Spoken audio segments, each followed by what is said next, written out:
Good evening and welcome to the Family Room on Radio Africana, the place where we talk about parenting, we talk about family, we talk about purpose, and we take the conversation that shapes our lives. Throughout the month of March, we've started celebrating women as we mark International Women's Day. We actually mark that on the 8th of March, and tomorrow is Mother's Day.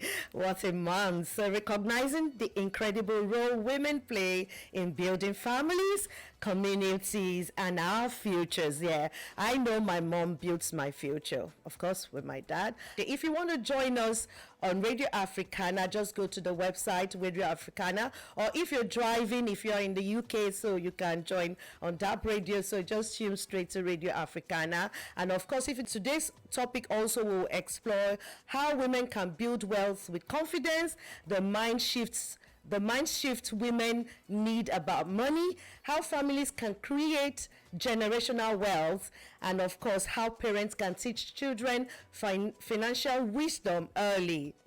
That is deep. So if you are in this part of the world where your children are already going into college or they're already in college, you need to start teaching them to not just depend on a 9 to 5. They need to start building and start gathering now. And to guide us through this important conversation, I'm going to be joined by the wealth coach and speaker herself, that's Sandra Ka. But before we bring Sandra on the show today, I'm going to go on a quick music break, and I'll be right back. If you're live with me on TikTok, please don't go away. It's just a short music break and we'll be back. Women are actually everything. Thank you, Sandra. So I've got with me a speaker and a coach. She's a wealth coach. I've got with me Sandra Ka. Sandra, welcome to the show. Thank you for having me. Thank you for having me. Thank you so much. How are you today? I'm great. I'm very good. Do you want to quickly introduce yourself to the audience? My name is Sandra Ka. I'm a speaker and empowerment coach, a winner of the Transformation and Innovation, and nominee for Changing Future for London and Home County. I'm an author and I'm a mindset educator. And I really love talking about generational wealth. I love to inspire people and give them back their confidence if they've lost their confidence along the way, to get them unstuck and to keep them going forward and moving forward to the next level. Yeah, thank you so much, Sandra. That was a very brief one. She's got so many caps. She's wearing so many caps. And Sandra, you can find Sandra on, she's got a YouTube channel. She will talk about it later. And then you can find her on Instagram and on Facebook. That's Sandra Ka. Say, what should be the mindset shift? What mindset shift must women make to start building and even women and parents, so you can actually tell, as you're addressing the women, you are addressing parents, because family room is about parenting, is about children, is about family. I know the focus more is on women because we're celebrating women now in the month of March, and like I told the men last week and 2 weeks ago that don't worry, we're going to celebrate you too. So what mindset shift must women make to start building wealth intentionally? I think what people in general, including women, what mindset shift they should actually have is they should actually think, okay, what is actually wealth? What does it mean to me? They should define wealth for themselves, what it actually means for themselves. And I think that's the mindset shift that they should have. They have to try and define it for themselves in their own environment. What does it mean for them? And second of all, I think they have to also think about, if you're looking at money coming in as wealth, you have to look at the fact that, okay, how do I maintain this, and how do I carry on with it and move it to the next, and continue this wealth in terms of money? How do I continue this to the next generation? So they have to think in terms of systems. And I think if you think, okay, they have to think, what does it mean to me to be wealthy? What does wealth mean to me? And second of all, what system am I going to put together and create in order to actually sustain the wealth that I have built, or the wealth that I've gathered together? So on that point, let me just cut in there. So what is wealth? What does wealth mean?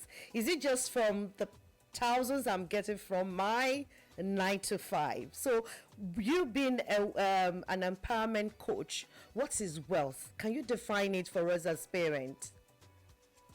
Okay, so wealth can mean two different things. Wealth can mean, okay, this is the resources that I have in order to sustain myself, in order to continue my life peacefully. So I think that's one definition of wealth. And some people might define it as the amount of money I have put together minus any debts or any loans that I have. So that's those. I think those are two definitions of wealth. But you have to look at it in how you have to look at it this way. Which angle are you looking at it? Are you looking at it as a well-being type of definition of wealth, or are you looking at it as monetary? Are you looking at it as the amount of money you have? So it's how you look at it. But the definition means the same thing. It basically means wealth in terms of resources. It doesn't actually mean money, but it's resources. And sometimes we look at it in terms of monetary. How much money do we have? But if you look deeper, it's well-being, it's purpose, it's resources, it's what you actually define as wealth. Because if you look at the definition in the dictionary definition of wealth, it's not actually clear, but it does say it could be resources or it could be money. So you now have to take that definition, the dictionary term of what wealth means, and then now interpret it the way you would like to interpret it, so that it fits in your lifestyle. But I think if you really look deep, it's more about well-being. It's about well-being. It's because you can be wealthy and not have a lot of money, and you can have a lot of money and not be wealthy, because you may lack other things. You may lack purpose. You may lack relationships. You may lack health, good health. So that you just see. Do you see my point? It's so.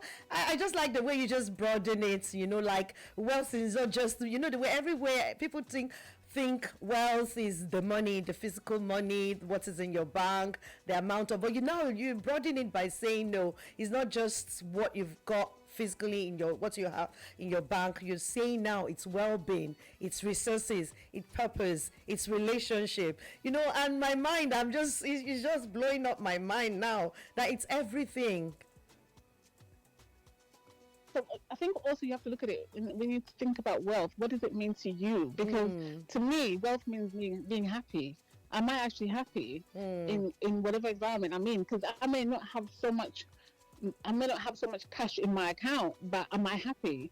I can have a lot of cash in my account and not be happy, or my health might be so bad. Does that mean that I'm wealthy? No, it doesn't. It means that I'm not living fully the life I would like to live, and that would make me unhappy. So you have to look at it as there's a book that I read. I think it was Rabbi Lampen. I think I actually did a YouTube review on the book, and what he stated was, what does poverty mean? I'm going away from the whole wealth thing. No, he said, no. What does poor mean? What does poor mean to people? He said, poor is a relative term, because what it means for you to be poor and what it means for someone else to be poor is two different things. That's the same with wealth, right? Wow. What it means, what you think is wealth for you, you could think it's diamonds, it's having jewelry, it's having the best car. But someone else's definition of wealth is actually having peace. Wow. Being able to get up in the morning and feel like, oh my God, I'm alive. Thank God I'm alive. So that is also just wealth. Being around your family is wealth. All right, can you take us through financial literacy? What does it mean for you, we as parents, and also how we can manage budgeting and savings? You are an expert in this. So what is your... So in terms of my experience, in terms of... because I also wrote a book about this. In terms of budgeting and financial literacy, I think there's so much information out there. So I would definitely start with in terms of budgeting, I would say definitely put down something, and maybe create an Excel sheet if you want to create an Excel sheet, or do like a diagram type of budgeting ways. There's so many different spreadsheets you can use to budget, but not everybody loves spreadsheets, and I'm not one to love spreadsheets. So I would suggest is, also, on top of that, create a system which is an automatic system. And Mm. that was something that I got from David Burke's book, The Automatic Millionaire. And he actually suggested that if we create systems, Mm. we will actually, those systems that the system that you create would be a system that naturally actually falls with you and how you operate and how you work. So you want to, if you, for example, you want to increase your savings, and you know that you spend so much money because you're not very good with budgeting and you're not very good at looking at spreadsheets. What you do is then automatically then create a direct debit, an account, create another account away from your main account, and then get that money in slowly Mm. but consistently. And what I would say is start off small. Don't Mm. don't go big straight away, because Yeah. that your budget and your spreadsheets and everything else will just fall apart. Because I mean, you go crazy. You'll be like, oh my god, I started this. I had good intentions, but it's not going the way I want it to go because I've started so big. I would suggest start as small as you can. If you want to start as little as £1, if you don't have any savings whatsoever, start as Mm. small as £1, and Mm. just create another bank account and let that £1 come out every week or every day, and So, then create that £1. And I'm going to tell you a mm. story. When I started saving, I actually started off with £20 a week. Wow. And from that 20, and this is why the mindset is so important. Mm. I started off I thought it was very small amount. Mm. And at the end of the year, I had like a 1,000 and something. And I thought, wow, to me, that was a big deal, because that was like the first time I started saving. And I was like, oh my God, I can actually save 1,000. Do Wow. you know that because the mindset is so powerful, because I started something and I started doing it consistently, and I created that habit and I went through the motions. Mm. In the end, I started thinking, okay, if I can have this amount of money, what else can I have? What else can I do? In that, what else can I do you know that in the long run, I started thinking, oh my God, I can actually save money to buy a house. I can actually get a deposit for a house. If Mm. I can save. So what the mind does is, because you started small and you've been consistent and you've gone through the mill, it starts creating ideas for you to build bigger and better and save even more and do Mm. better. Does that make sense? Yeah, yes, Hope, yes, it does make sense. So, so we'll go on a quick break, and when we come back, we're going to talk more about, how we can build generational wealth. So we just go, what exactly is generational wealth, and why is it important for families today? okay, so generational wealth is about building systems that outlive you. It's not Mm. just about money, it's about creating stability, knowledge, and opportunities that your children and grandchildren can build on. And just remember, it's not just about money. Generation wealth could be about just having peace. So Mm. we have to go back to, okay, remember what the definition of wealth is, Mm. what you define as wealth. If you want to define it as having monetary money in your bank Mm. account, that's Mm. fine. But then when you do have the money in your bank account, are you still happy, or are you at peace? Is your health okay? Is everything around you okay? Do you have good Mm. relationships with other people? If you don't Mm. have that, can you actually have generational wealth? When families build generational wealth, the next generation doesn't have to start from the survival. So when you think about generational wealth, you can focus on they.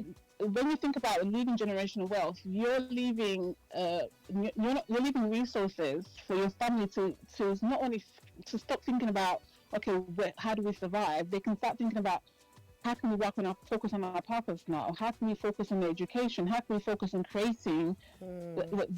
the ideas that God has given us to create? How can we think about contributing to society and make a bigger contribution to society? Then instead of thinking about how can we survive. So if you lack wealth in terms of generational wealth, you start from the beginning, don't you? You start from the foundation.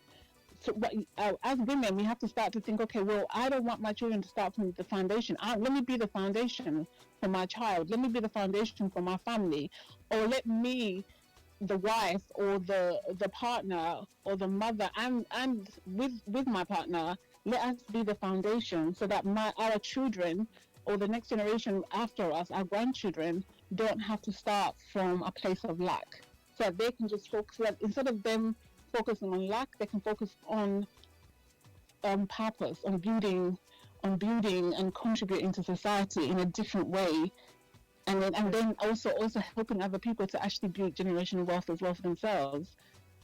You're asking about how women can, yes, how can women play a powerful role in building the generational wealth in every homes?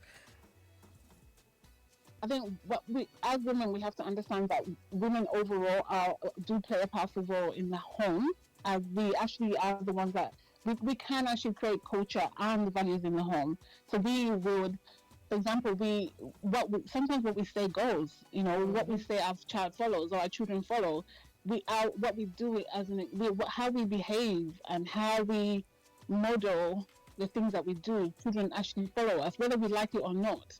We may not see it, but it does. It will foster at the end. You see, okay, oh my God, I did that when I was a child, or I did that in front of my child, and now my child is copying me.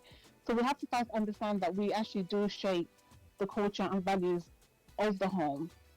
But the first thing we should do as women is educate ourselves. Like you're talking about financial literacy earlier on. So we should educate ourselves, and we read. You know, you can read books. If you're not reading, go into YouTube channels. There are lots of people that have a lot of wisdom. There's other people that don't have a lot of wisdom, but there's people that do have wisdom that actually are sharing that wisdom with you for free. Someone you should join them. You can choose. You can pick and choose, and you can just have a look and say, okay, well, this person said this. Does it make sense? You know, can I try it out and see if it makes sense? Obviously, if it's something that if it's risky, it doesn't make sense. If it's too risky, you know it doesn't make sense. So in terms of literacy, read a lot of books. I have over 50 financial books. I'm telling you now. And on top of that, I also have a lot of books that are more mindset, you know, more about empowering ourselves and you know, having a more of emotional intelligence in terms of how I deal with things in life, not just about money, not just about how to build wealth. It's more about how can I have peace in my life and also create that peace for my children, etc. So I think educating ourselves and being in rooms with people that want to educate themselves too, and just learning. And when you do learn, then you create the system. Then you create the system that suits you. Because I could come to you and say to you, oh, do this, do that, do this. But actually, it may not suit you. It may not work for you because that's not for you. You know, you're not feeling that. You know, sometimes people have different learning ways. Some people learn from reading. Other people learn from seeing things. Or other people actually experience things and then they learn. Or I may teach you a system, but that system isn't actually for you at this particular time. Yeah. Just my point. I can't talk about how to buy another house and another house and another house when you haven't even bought your first house. Yeah. Do you get what I mean? Yeah. So everybody has a journey, and that journey is different. And you also have to understand that, okay, you may not understand one book, but you may understand the next book. And you pick some, and you don't always have to agree with everything that is in the book. Course. You can say, okay, well, I like what Sandra's saying in her book. Let me take one or two things away that will help me in my journey. And then go to the next book and say, okay, let me read another book and see what they're saying and take what works for me and what I agree with in my journey. So you also have to understand that it's unique to you. Your wealth journey is unique to you and nobody else. And I think how we have to grow in confidence, we have to understand. You have to understand what peace means to you. Wow. Does peace mean having lots of money in your bank account? And when you do get a lot of money in your bank account, are you at peace? Or does peace just means that you actually have a great system that works with you and allows you to actually live your purpose? I mean, so many people with cash in the bank, with so much money, millions, and they're not happy. Families are not happy. Their wives are not happy. Their children are not happy, and all that. We're going to go into a family game segment, and okay, still the family room on Radio Africana, and I'm your host, Faye Kemi, and I'm joined here today by Sandra. Sandra is an empowerment wealth coach, and of course, she's also a speaker. So now we're going to go into a family game segment. Saying we are on the family games segment.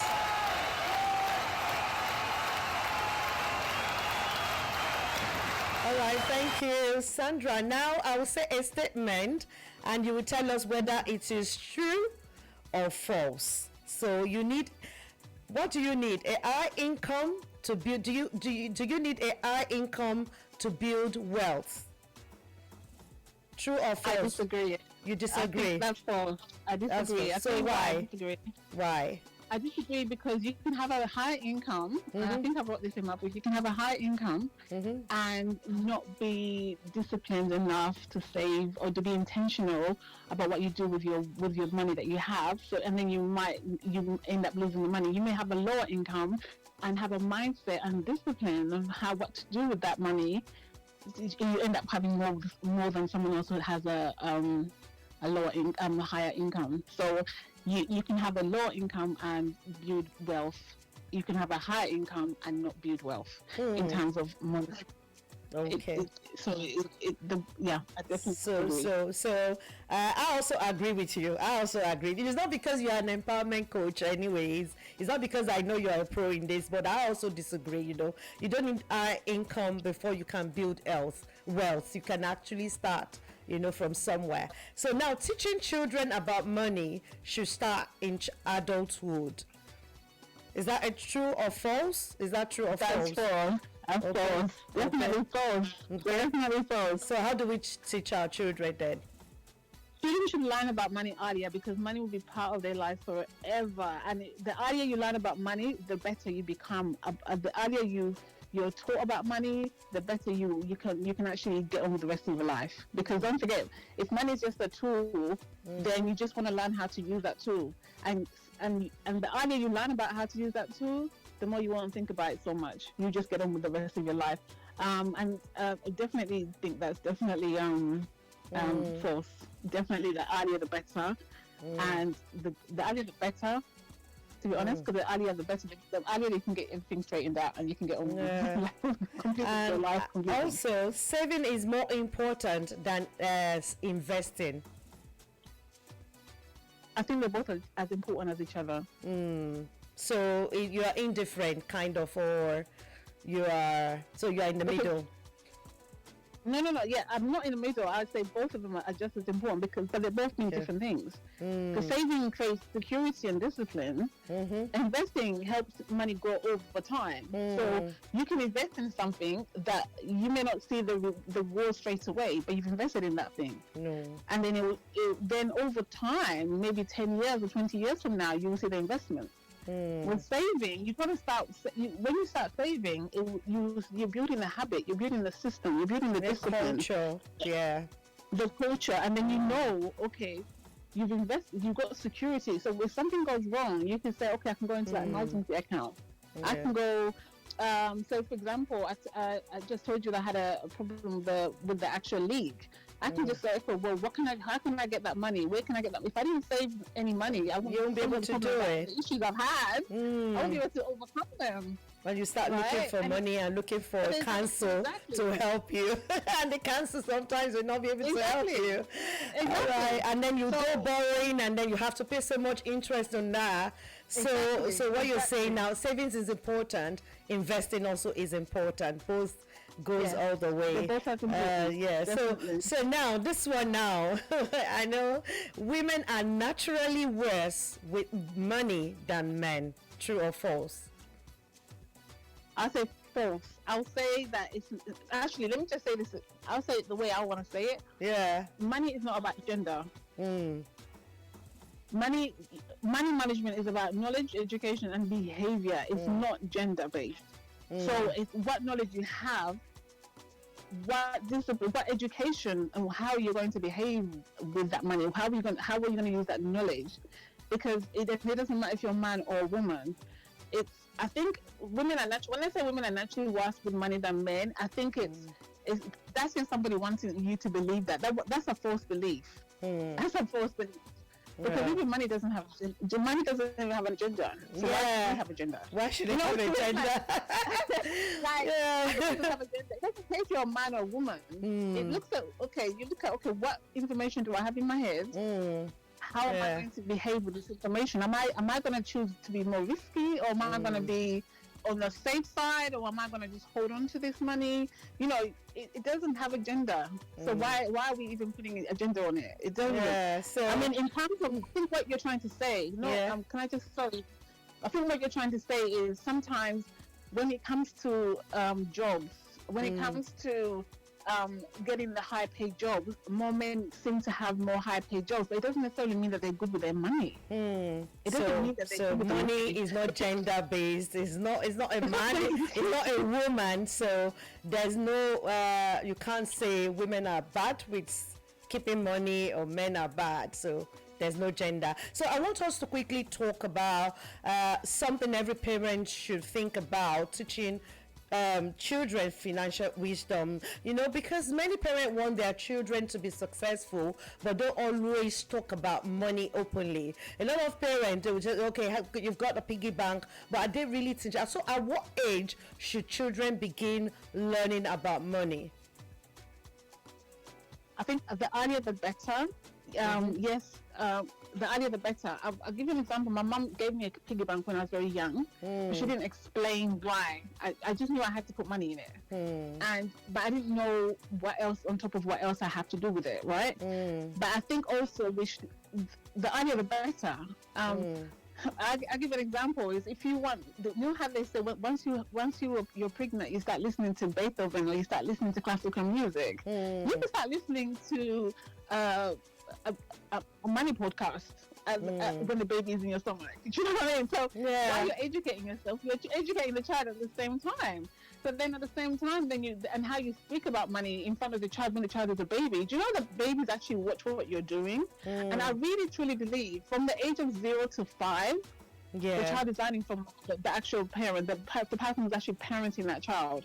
Whatever they do, whether it's money or whether it's how their attitude is, whether they're swearing, whether they how they're behaving, whether they're falling, whether you're throwing a tantrum, how you throw the tantrum. The child is watching your behavior from the 0 to 5. Was it yesterday night I was telling one of my children, the 13-year-old, I was saying that I'm going to give you girls £5 each, then you go £6 each today and you go shopping and buy something with it. So the younger one said, no, Mom, I don't want to buy anything. I want to save my money. I said, but you could just get a top. She said, no, Mom, I want to save my money. And honestly, that is it, for me. So what simple habits can parents teach children about saving and wealth? And how can parents raise children with a healthy relationship with money? I think one simple habit, which parents should teach children is start small. Small things accumulate into big things. They should teach their children to save small and start off small. Everything doesn't have to be big and major. I think that's one of the things that I think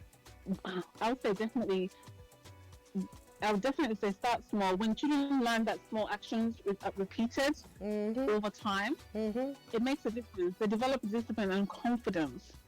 Another habit, I think, is helping with them to understand that wealth isn't only about money. It's also about well-being, health, relationships, and purpose.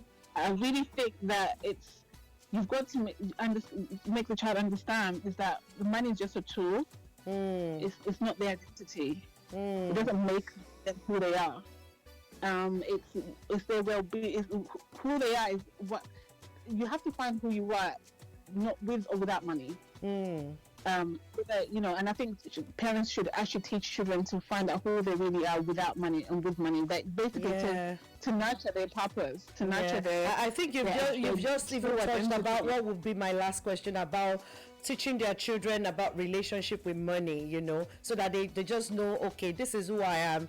It's not just about money, so that it doesn't get into their head when they start making money. And also you talked about, can you quickly in 1 minute tell us about your YouTube channel and what you're doing, where people can find you? And you also mentioned a book that you've done before, that you've published before, or that you've read, author. Yes, sometimes I'll say publish, author. So can you tell us about your book, where to find your book, and your YouTube channel, where to find you also on socials? Okay, so my book is called Fulfilled Legacy: How to Overcome Money Lies and Have Financial Freedom by Sandra Ka. And my social media, the YouTube channel is about High Performance Mindset Lab. Basically, it's about giving you what I've learned over the years about how to reset your mindset in order to think differently, whether it's about money, whether it's about life in particular. I bring in, we do have a live show that comes on every month with Anil and Bliss. That's going to be regular, and that's going to be great because it's going to be live. So you can ask any question you want, whether it's wealth. When is the next one? When is the next one? The next one, I think, is going to be in April, end of April. Okay. Yeah, end of April. All right. Okay. We're finalizing the time. So it's really about, my channel is all about goal setting, mindset shifting, and making sure that we live better lives and we get new ideas and then we push forward and do better and actually passing on that knowledge to the next generation. But definitely, it's been great to hear from you. It's been great to have me on the show. Thank you so much. There's actually no time. I believe next time you're going to be in Manchester and we're going to have you and we're going to have your board. I'll get a board before that time, so you won't have to bring yours over, and then we can discuss more, because there's so much more that I know you can do. And where do we get the book? Is it on Amazon? It's on Amazon. It's on Amazon. It's on Amazon. Fulfilled Legacy: How to Overcome Money Lies and Have Financial Freedom. It's a really great book. You would be shocked. I'll get the link if you give me the link. So when I'm posting this back on YouTube or on my socials, I can put the link of where people can get this book. Thank you so much, everyone, for joining me on TikTok and on Instagram Live. Remember, I will try as much as possible to put this video on my YouTube channel this evening and also put it on my social media handle, so that I'll put the link on my social media handle so that you can go back and listen to that wealth of wisdom. Thank you so much. What is your last, in 30 seconds, your last take for all parents out there? I have to understand this. You are all assets in your household. Understand that everybody in your household is valuable. Everyone has a purpose. And working together is a must. If you work together, you'll be generational wealth for life. Thank you so much, Sandra. Tonight, we learned that wealth is not just about income. It's about mindset, it's about knowledge, it's about discipline, and it's about legacy. And when women build wealth confidently, families become stronger and future generations benefit. Thank you, everyone, for joining me. Next week, I'm going to have the Afro Fitness Club join us on this show live, and we're going to do some jumpings. Bye, everyone. Enjoy your weekend. Thank you so much, Sandra. Bye. All right, take care. Bye. Bye.